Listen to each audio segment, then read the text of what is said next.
Bonjour à tous, aujourd'hui dans cette vidéo je vais vous parler de l'ego. Brièvement, l'ego c'est quoi? L'ego c'est une idéologie en tête qui est qui touche à peu près tout le monde selon le pays, la culture. L'ego se crée principalement via le marketing, par exemple les publicités, les concepts, les faux concepts, quoi, qui montrent un moi idéal plus fort, qui n'a peur de rien et qui se croit invulnérable. Donc, comme je l'ai dit, l'ego, c'est le moi idéal, celui qui se veut meilleur, qui veut écraser tout le monde et qui se voit toujours au sommet des choses.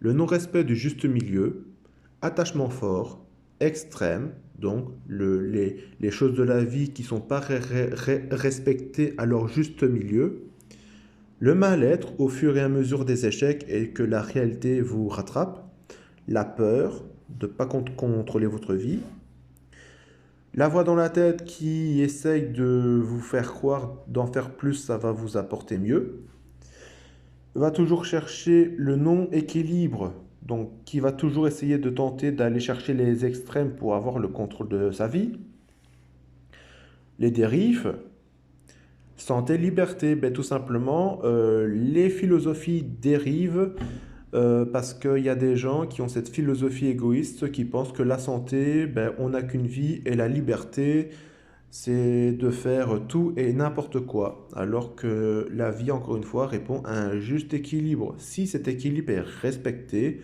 vous vivrez heureux et longtemps. Fausse interprétation,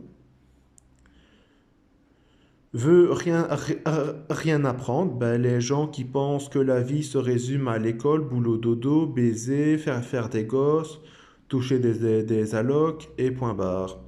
Et retraite. Alors, toujours le divertissement, ben, en fait, toujours se distraire, ne veut pas entendre le plus important, veut toujours entendre le moins important, c'est-à-dire ma santé va mal, je m'en fous, j'ai mes anti-inflammatoires, j'ai mon médecin, je suis sauvé.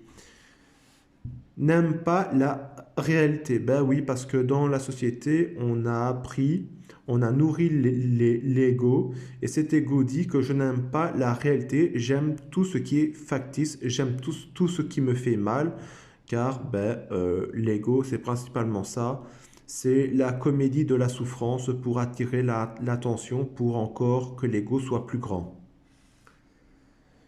Et aime les disputes, eh ben oui, les conflits entre personnes, les conflits entre soi-même. Donc, le corps va mal, mais l'ego dans l'esprit des gens ne veut rien entendre et veut toujours sortir en boîte, aller boire de l'alcool, fumer de la drogue et tout ça.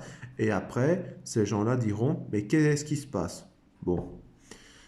Donc, voilà à peu près le schéma de l'ego, à quoi ça a conduit. À un semblant de mieux-être, mais en réalité, c'est de la souffrance cachée, quoi. Voilà. Et donc, tout ça ben, se résume à de l'enfance qui ne s'est pas bien passée. Moi non plus, je n'ai pas eu une enfance de bisounours, mais bon, voilà, c'est pas pour ça que je mets ma vie en l'air. Alors, pourquoi j'ai marqué Bouddha, Jésus, Socrate? Ben, tout simplement, Bouddha, légende ou pas, j'en sais rien, mais en tout cas, j'ai beaucoup suivi cette histoire. Bouddha était un jeune prince, tout simplement, qui était dans un palais royal, qui était le fils d'un père qui était roi, et malgré la richesse, le confort, il n'était pas heureux. Et donc, au fur et à mesure du travail sur lui, il a quitté le palais, il a médité, il a rencontré des chamans et tout ça, enfin bref. Et au fil du temps, il a fait ses erreurs, il a pratiqué du jeûne extrême, et au fil du temps, il s'est rendu compte que c'était son ego, en fait, qui le conduisait à la souffrance et à la peur de la vie. Et Bouddha, il est devenu Bouddha en se détachant de son ego. Et c'est comme ça que les gens l'ont appelé Bouddha, veut dire l'éveillé. Jésus, le plus connu, donc Jésus, il dit aimez-vous les uns les autres. Comme j'ai oublié de vous dire que Bouddha, dans son apprentissage, Bouddha, il dit que la vie répond à un juste équilibre, la voie du juste milieu, chose qui l'a conduit à l'éveil et au détachement de son ego.